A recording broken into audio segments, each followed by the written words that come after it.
আজকে আমি আপনাদের বানিয়ে দেখাচ্ছি সজনে ফুলের বড়া।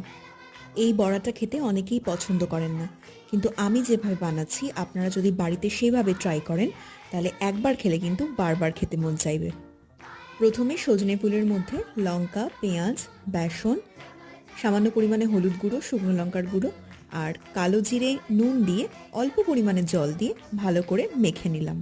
এবার ঠিক এই রকমভাবে চ্যাপ্টা চ্যাপ্টা শেপে গরম তেলের মধ্যে ছেড়ে দিয়ে দুপিঠ লাল করে ভেজে নিলেই তৈরি হয়ে যাবে টেস্টি টেস্টি সজনে ফুলের বড়া। আপনারা আমার চ্যানেল থেকে যদি অন্য কোনো রেসিপি জানতে চান তাহলে অবশ্যই আমাকে কমেন্ট করবেন, আমি অবশ্যই সেটা আপনাদের জন্য বানিয়ে দেখাবো। ভিডিওটা ভালো লাগলে অবশ্যই লাইক, শেয়ার আর কমেন্টে জানাবেন। চ্যানেলটিকে সাবস্ক্রাইব করতে ভুলবেন না। সবাই ভালো থাকবেন, সুস্থ থাকবেন, সাবধানে থাকবেন। টাটা।